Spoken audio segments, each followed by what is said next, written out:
इसी क्रम में मैं निवेदन करना चाहूंगा अपने इस संस्थान के जो पीठाध्यक्ष जी हैं गुरु जी प्रभुदत्त शास्त्री जी, उनसे मैं विनम्र प्रार्थना करता हूं कि आप आशीर्वचन प्रदान करने का कष्ट करें। आचार्य श्री प्रभुदत्त जी शास्त्री जी गुरु जी।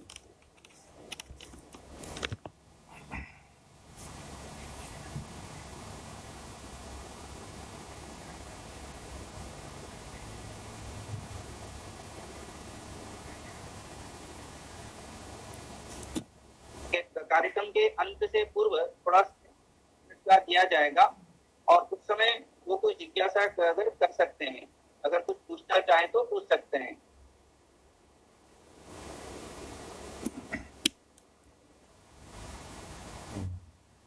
नमः सभापति सभी सम्माननीय सभासदों को मैं प्रणामांजलि निवेदन करके और जो कुछ भी भगवती की प्रेरणा होगी वो शब्द मैं आप लोगों के सामने निवेदन करूंगा। कृष्णाय वासुदेवाय हरये परमात्मने प्रणतः क्लेशनाशाय गोविन्दाय वयं नमः। प्रपन्नपारिजाताय स्तोत्रवेत्रैकपाणये ज्ञानमुद्राय कृष्णाय गीतामृतदुहे नमः। वैसे तो अनुज राजेंद्र जी ने बहुत अच्छा विश्लेषण किया है भगवती के प्रादुर्भाव के संदर्भ में। मैं सामान्य विद्यार्थी संस्कृत का और जो भगवती की प्रेरणा हमें प्राप्त है, जो गुरुजनों का आशीर्वाद हमें प्राप्त है, उन्हीं के चरण रज की वंदना करते हुए और मैं निवेदन करना चाहता हूँ दुर्गा सप्तशती के अनुसार दुर्गा जी का प्रादुर्भाव। सर्वप्रथम हम ये देखें कि देवी अथर्व शीर्ष में और एक वाक्य है, यस्याः परतरम नास्ति सैव दुर्गा। यस्याः परतरम नास्ति, जिसके अतिरिक्त कुछ नहीं है, जिससे आगे कुछ नहीं है, उसे हम दुर्गा कहते हैं।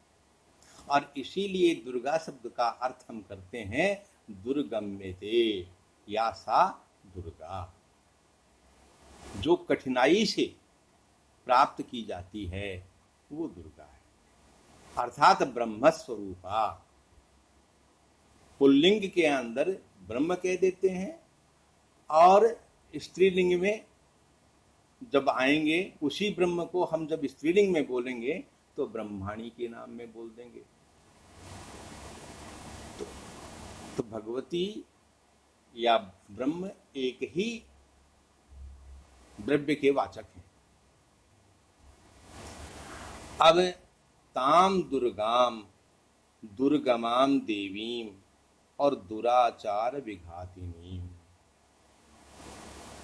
ये हमारी संस्कृति है, ये हमारी संस्कृति का स्वरूप है भगवती का। कि दुर्गा कैसी है हमारी संस्कृति? बड़ी ही दुर्गम संस्कृति है, सामान्यतया समझ के बाहर की चीज है। तो हमें भगवती को जब तक हम नहीं समझते तब तक हम सनातनी संस्कृतज्ञ हैं, संस्कृति को पालन करने वाले हैं, ये कहने का अधिकार ही नहीं है। और संसारार्णव तारिणी, संसार एवं अर्णव है। संसार जो है ये समुद्र है, और जिस तरह से समुद्र के अंदर, समुद्र का नाम है पारा, अपार अपार, जिसका आर पार नहीं दिखाई देता, तो इस तरह विकट समस्या का नाम ही संसार है। संसरति इति संसार है। संसरणशील इन विनाशवान, तो फिर तो विनाशवान है तो कभी न कभी तो नष्ट होगा, लेकिन अपने आयुष्य में अपने ज्ञान के अंदर वो नष्ट नहीं होता। ये तो देवी अथर्व शीर्ष से और बहुत विश्लेषण करके राजेंद्र जी ने बता ही दिया, इसलिए इसमें तो अधिक मैं नहीं बोलूंगा। मैं केवल दुर्गा सप्तशती के आधार पर आप लोगों से निवेदन कर रहा हूं कि राजा सुरथ जो है वो आता है एक ऋषि के पास में और वो कहता है कि भगवान का ही सा देवी महामायेति याम भवान ब्रवीति कथम उत्पन्ना। वहां वो उत्पत्ति शब्द को प्रयोग करता है कि दुर्गा देवी जो है या जिसको हम महामाया कहते हैं वो कथम उत्पन्ना, सा वो उत्पन्न कैसे हुई। तो ऋषि उसको कहते हैं कि नित्यैव सा जगन्मूर्ति, वो उत्पन्न नहीं होती है, वो तो नित्य है, माने सत्ता रूप में है, विद्यमान है। तो फिर उत्पन्न कहते ही हैं, तो कहते हैं तथापि उसके बावजूद भी तत्समुत्पत्ति ही, वो भी समुत्पत्ति शब्द का प्रयोग करते हैं, उत्पत्ति का ही। तत्समुत्पत्ति ही श्रूयताम, सुनो ध्यान पूर्वक। तो सुनाया और कहा कि देवानाम कार्य सिद्ध्यर्थम, देवानाम कार्य सिद्ध्यर्थम आविर्भवति सा यदा। देवानाम कार्य सिद्ध्यर्थम, अब यहां देव शब्द से हम देव और असुर दोनों को लेंगे, नहीं तो ऋषि में और अज्ञान का दोष चला जाएगा कि ऋषि ज्ञानी नहीं है। असुरों का भी तो कल्याण कर रही है वो। तो अमरकोश उठा करके हम देखें तो वहां असुरों को भी देव योनि के अंदर माना है। अमी देव योनय है, तो देवा और आसुरा ये सारे देवताओं की कैटेगरी में है। अब देवानाम कार्य सिद्ध्यर्थम, यानी चराचर जगत का कल्याण करने के लिए कार्यम किम कर्तव्यम, कर्तव्योपदेशाय, कर्तव्य का उपदेश देने के लिए आविर्भवति सा यदा। अब यहां उन्होंने उत्पत्ति शब्द को हटा दिया, आविर्भवति सा यदा, वो उसका आविर्भाव होता है। तदा उत्पन्ना लोकेति गीयते, तब उसको उत्पन्न हुआ ऐसा लोक कहता है।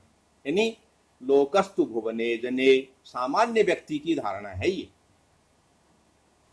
लोक कहेंगे सामान्य व्यक्ति को, जिसका ज्ञान बहुत सामान्य है। मेरे जैसे जो व्यक्ति हैं वो लोक में परिगणित होते हैं, और जो कृतभूरि परिश्रम है विद्या के अंदर वो तो लोकातीत। विद्वान जो लोग हैं वो लोक में परिगणित नहीं होते, इसीलिए उनको भूदेव शब्द से बोला गया। ये बात उन्होंने तो कहते हैं कि भाई इसको थोड़ा सा स्पष्ट करके बताइए। ऋषि से पूछा तो ऋषि ने कहा कि वेद शास्तुता, ब्रह्मा जी ने स्तवन किया, किस लिए? विष्णु प्रबोधनार्थाय, विष्णु को प्रबुद्ध करने के लिए। और ब्रह्मा जी ने स्तुति की और तब प्रकटिता, वो प्रकट हुई। ये मैंने केवल सप्तशती के शब्दों का ही प्रयोग किया है यहां, तो प्रकटित हुई। प्रकट होना, आविर्भाव होना, ये दोनों बहुत सूक्ष्म अंतर के शब्द हैं। तो प्रकट होना जो चीज हमारे दृष्टि में नहीं है उस चीज का और साक्षात्कार होना तो प्रकटीकरण है, और जो चीज हमारी बुद्धि में नहीं है उसका बुद्धिस्थ होना, प्रत्यक्ष आना, ये आविर्भाव है। तो कहते हैं कि प्रकट कैसे हुई भगवती, तो नेत्राश्य नाशिका बाहु हृदयेभ्यस्तथोरस है निर्गम्य दर्शने तस्थौ। भगवती जो है वो विष्णु के, अब विष्णु को थोड़ा सा मैं संक्षेप में बता देता हूं, और ये तो सब सामान्यतया व्यक्ति जानते हैं कि व्यापक जो है उसका नाम विष्णु है, जीवात्मा या आत्मा, आत्म तत्व का नाम विष्णु है। अब आत्म तत्व को प्रबुद्ध करने के लिए, बोध देने के लिए, तो क्या हुआ कि नेत्र और आश्य, मुख और नासिका और बाहु और हृदय और उरु, इन सब अंगों का वर्णन किया है।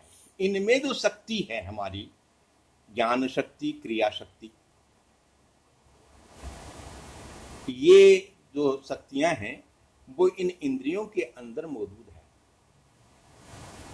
और इस शरीर में व्याप्त जो जीवात्म तत्व है, विष्णु है, वो विष्णु इसमें सो रहा है। तो निर्गम्य उसकी शक्तियों का साक्षात्कार करवाए, यही आविर्भाव है भगवती का, जो प्रथम चरित्र के अंदर हमें उपलब्ध है। अब वो किसको हुआ? ब्रह्मणो व्यक्त जन्मन है।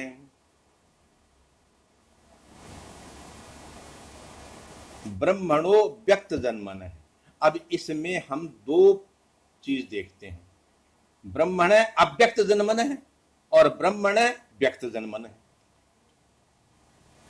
एक जगह तो हम नए समास देख लेते हैं और दूसरी जगह मेरा विचार है ये कि नए समास नहीं है, क्योंकि जीवात्माओं का आदि जीवात्मा जो है वो ब्रह्मा को माना है। ब्रह्म से जो जीवात्म तत्व हुआ वो ब्रह्मा हुआ, इसलिए व्यक्त जन्मा हुआ वो, और अव्यक्त जन्मा ब्रह्म है। तो ब्रह्मणो व्यक्त जन्मन है, जो अव्यक्त जन्मा ब्रह्म है वो व्यक्त जन्मा ब्रह्मा के सामने प्रकट हुआ, अब उसकी शक्तियां लेकर के निर्गम्य विष्णु से। तो विष्णु वहां ब्रह्म स्वरूप है।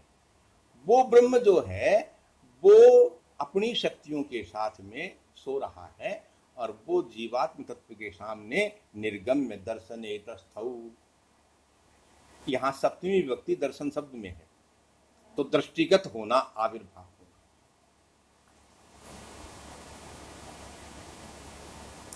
और फिर उत्तस्थौ तो जगन्नाथ है, तया मुक्तो जनार्दन है।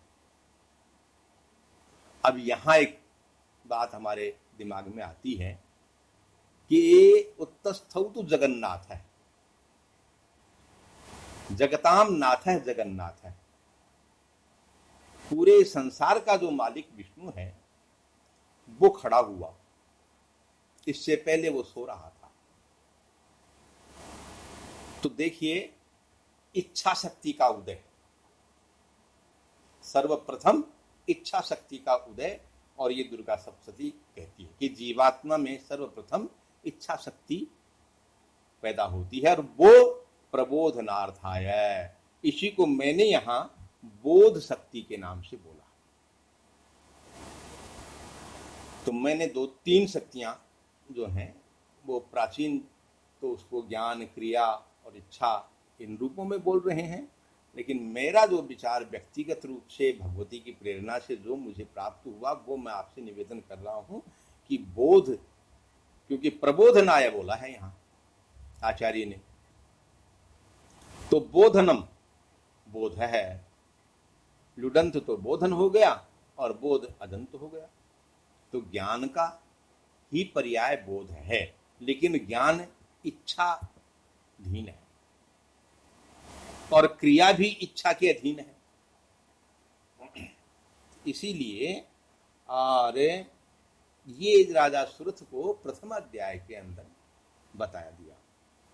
दूसरी अध्याय के अंदर, अब ज्यादा मैं लंबा समय नहीं लूं, इसके लिए मैंने बहुत शॉर्ट में सूत्र रूप में लिखा है कि द्वितीय अध्याय में क्रोध समन्वित संगति रूपेण प्रादुर्भाव है। क्रोध समन्वित, तो कालिका क्रोध रूपा, तो क्रोध समन्वित उससे युक्त संगति, संगच्छध्वम संवदध्वम संभो मनांसि जानता, ये ब्रह्म का उपदेश है हमें।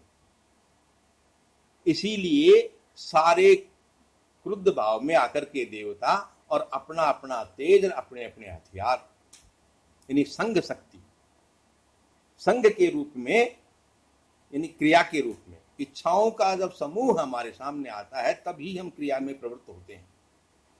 जब इच्छा ही नहीं तो क्रिया कौन करेगा? तो इच्छा शक्ति के प्रादुर्भाव होते ही सक्रिय हो जाता है जीवन। इसीलिए मध्यम चरित्र का पाठ नेकेन मध्यमेन एकेन व मध्यमेन नेतरयोरि है, उसका स्तमन जो है वो मध्यम चरित्र से करना चाहिए अथवा तीनों चरित्रों से करना चाहिए। और एक ही चरित्र से अगर करते हैं तो केवल मध्यम से करें। अब उसका कारण जो है वो मैंने जो देखा वो मैं आपको निवेदन कर रहा हूं कि देखिए, प्रथमम शैलपुत्रेति द्वितीयम ब्रह्मचारिणी से 9 दुर्गाएं बता दी।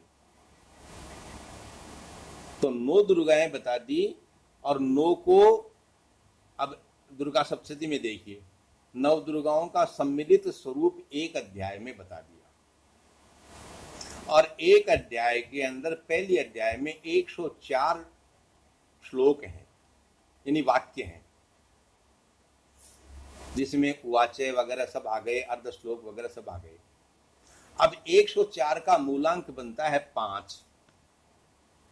ये प्रकृति का द्योतन कर रहा है। अब दूसरी अध्याय से और तीसरी चौथी है, ये 3 अध्याय जो हैं इससे त्रिगुणी, तो तमोगुण से 3 गुणा रजोगुण होता है जब सृष्टि चलाने के लिए। तो 3 गुणा, यानी एक अध्याय प्रथम चरित्र में तो 3 अध्याय द्वितीय चरित्र में रखी गई। और 3 अध्यायों का योग जो है वो आता है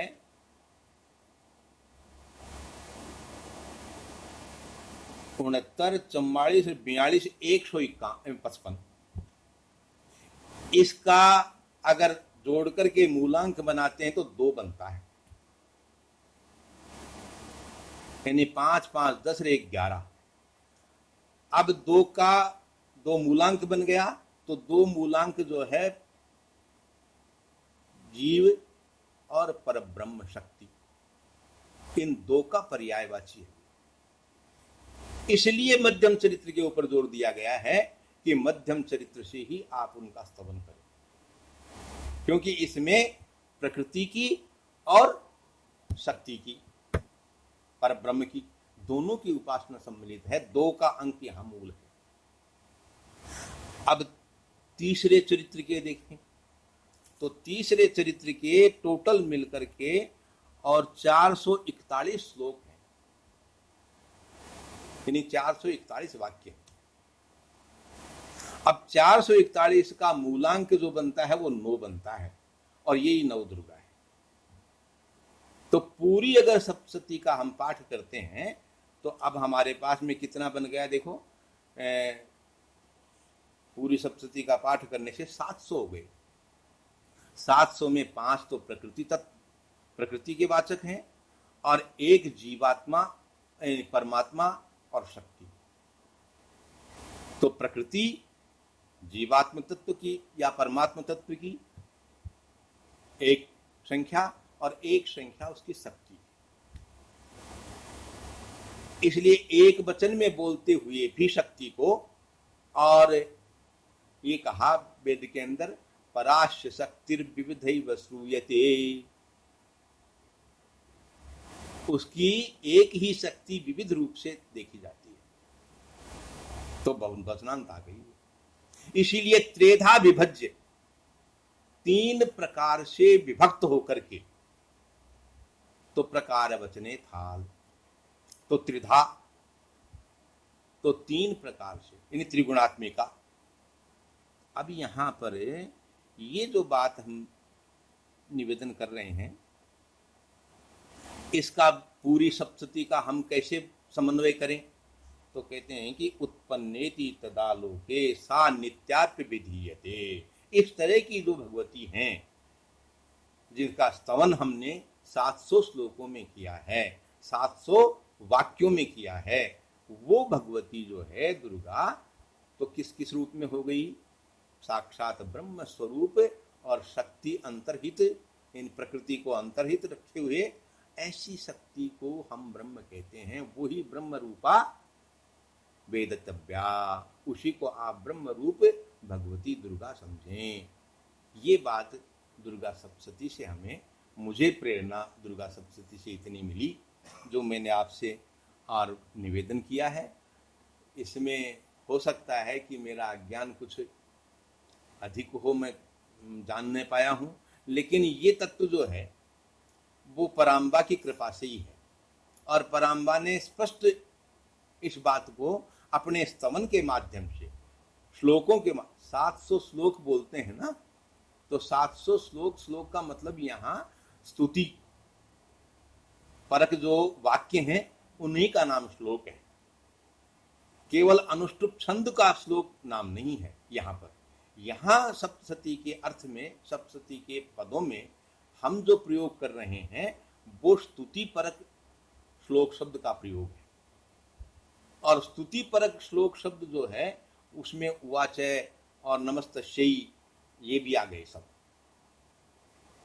इसलिए 700 का जो भाव, सप्तशती का जो भाव रखा, और उस भाव को अब अलग अलग शाक्तों ने इसके बड़े विश्लेषण किए हैं, तो वो तो संक्षेप में राजेंद्र जी ने आप लोगों से निवेदन किए ही। मेरी जो इच्छा थी कि इसके ऊपर और भी चर्चा की जाए, तो ये कभी संभव हुआ तो फिर दोबारा इसके ऊपर संगोष्ठी का आयोजन करेंगे, और हम आप लोगों के ज्ञान से लाभान्वित होने की कोशिश करेंगे, प्रयत्न करेंगे।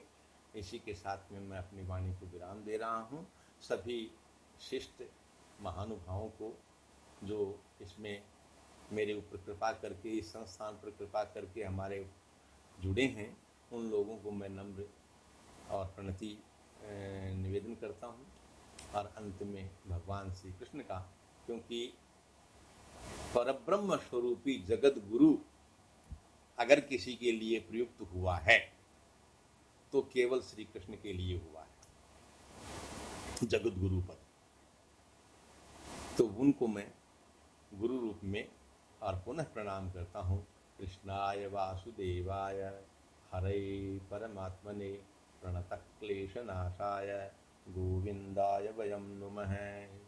प्रपन्न पारिजाताय स्तोत्रवेत्रैकपाणये ज्ञानमुद्राय कृष्णाय गीतामृतदुहे नमः।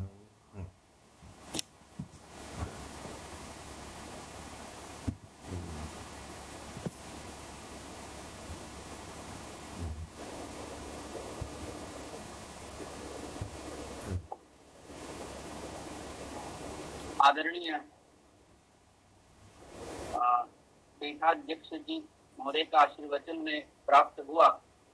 आपने दुर्गा सप्तशती के जो श्लोक हैं, उन श्लोकों का अत्यंत ही गंभीर और वैदुष्यपूर्ण निर्वचन पूर्वक महत्व हम सभी को बताया, जो हमारे लिए अत्यंत ही उपादेय है।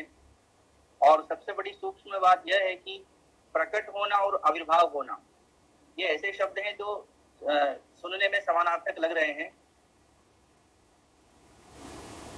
पर इनका अपने अत्यंत ही जो इनमें अंतर है इसको हम लोगों को बताया है। और सृष्टि की चर्चा, परब्रह्म की चर्चा और दुर्गा के जो विभिन्न स्वरूप हैं उनकी चर्चा के करके आपने हमको इससे लाभान्वित किया है।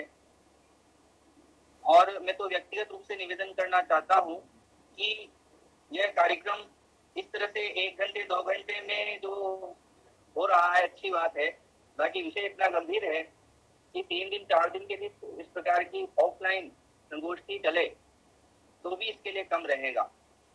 और पुनः इस कार्यक्रम में उपस्थित जो अनेक विद्वान हैं और जो अनेक कई नगरों से इसमें जुड़े हुए हैं, उन सभी का मैं पुनः स्वागत करता हूं। उनका हार्दिक स्वागत है, अभिनंदन है। इसी क्रम में मैं आगे निवेदन करना चाहता हूं अध्यक्षीय उद्बोधन के लिए प्रोफेसर शिव शरणनाथ त्रिपाठी जी से, जो इस कार्यक्रम के अध्यक्ष हैं। उनसे मेरा विनम्र निवेदन है कि अध्यक्षीय उद्बोधन से हमें कृतार्थ करें।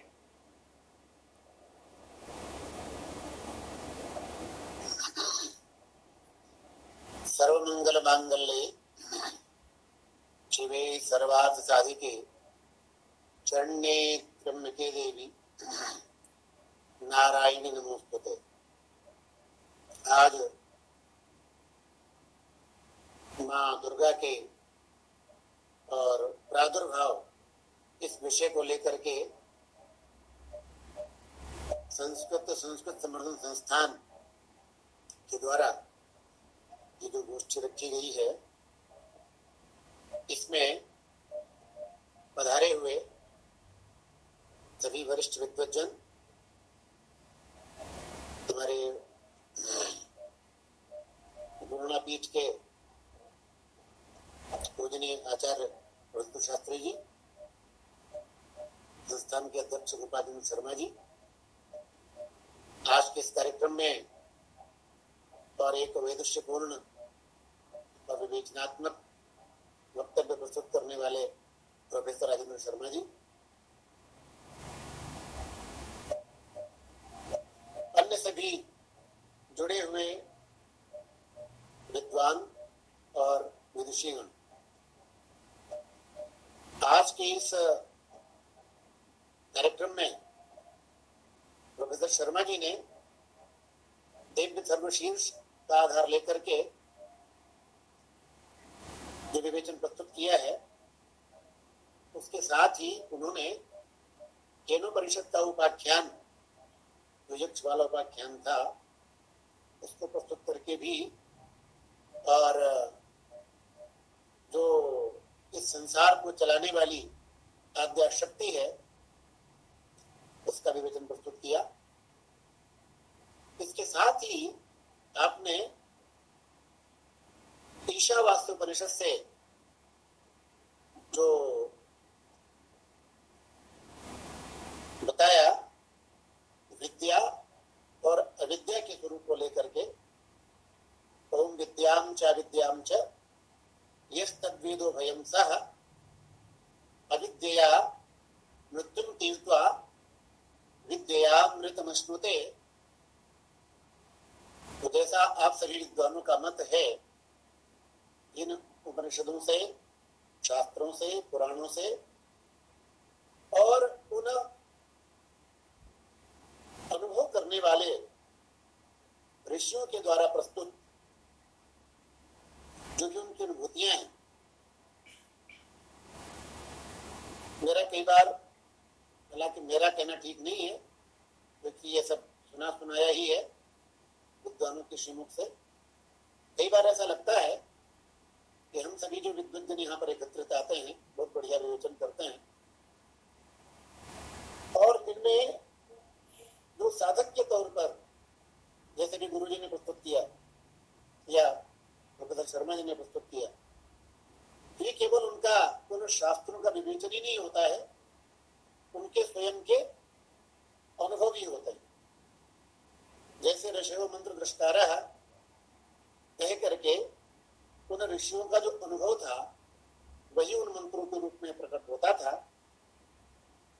इसमें जो आद्या शक्ति, जो अविद्या और विद्या इन दोनों के रूप में आ रही है,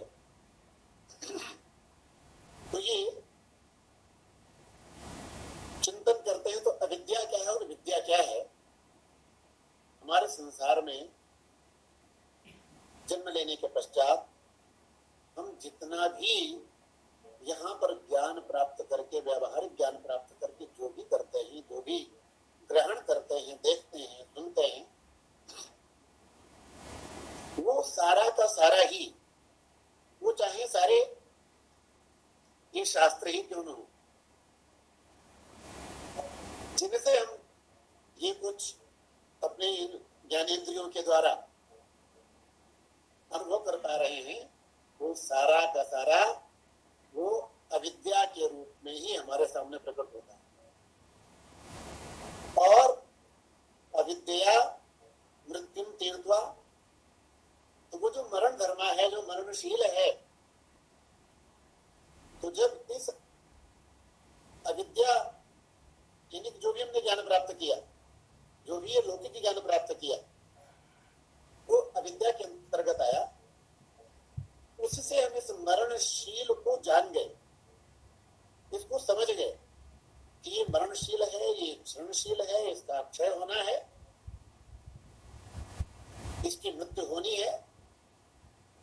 तो उसको पार करके मृत्यु तीर्थवा,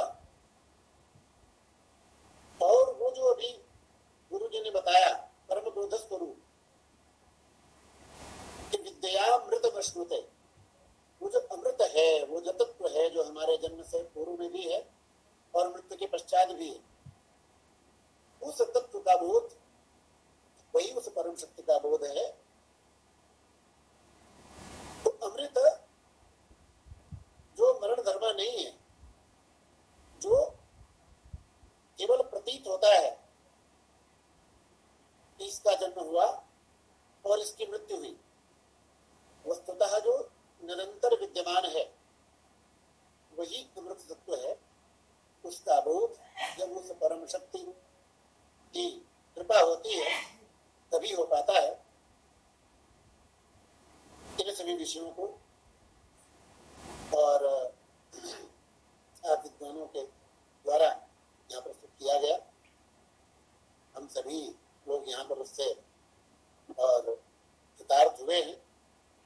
ऐसी गोष्ठियाँ जैसे भी गुरु जी ने कहा, और ये अपने जो डॉक्टर देवेंद्र शर्मा जी बता रहे थे कि ऐसे जो विषय हैं तो निरंतर कई दिन तक इन पर विचार विमर्श किया जाए तो भी वो कमी रहेगा। तो गुरु जी का जैसा निर्देश था ऐसे कोई दोबारा ऐसी गोष्ठी रखी जाए जिसमें और इन विषयों पर चिंतन किया जाए। धन्यवाद। अध्यक्षीय उद्बोधन के पश्चात अधिक बोलना वैसे सभा की मर्यादा में नहीं है, फिर भी मैं धन्यवाद ज्ञापन करना। यदि किसी का कोई प्रश्न है तो आप पूछ सकते हैं।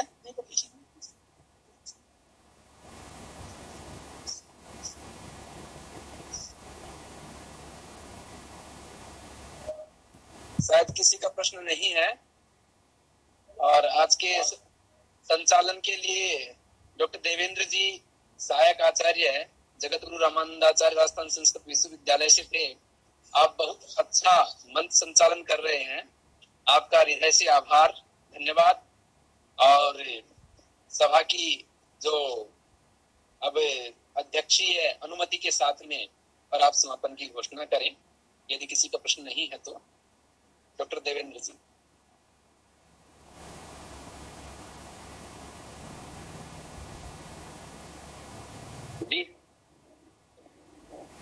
जी, कार्यक्रम में उपस्थित समस्त अतिथियों का और अन्य विद्वानों का जो इस कार्यक्रम में ज्ञात अज्ञात रूप में जुड़े हैं, जिनको मैं नहीं जानता हूं, उन सभी का बहुत बहुत माननीय अध्यक्ष महोदय की अनुमति के अनुसार मैं कार्यक्रम के समापन की घोषणा करता हूं। जी, नमो नमः। नमो नमः। सर्वे नमः।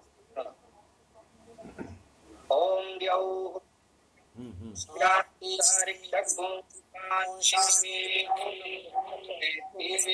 शांतिरापः शांतिरोपयः शांति ब्रह्मजाति सर्वज्ञं शांतिरेव शांतिः कामा शांतिरेधि। ओम शांति शांति शांति।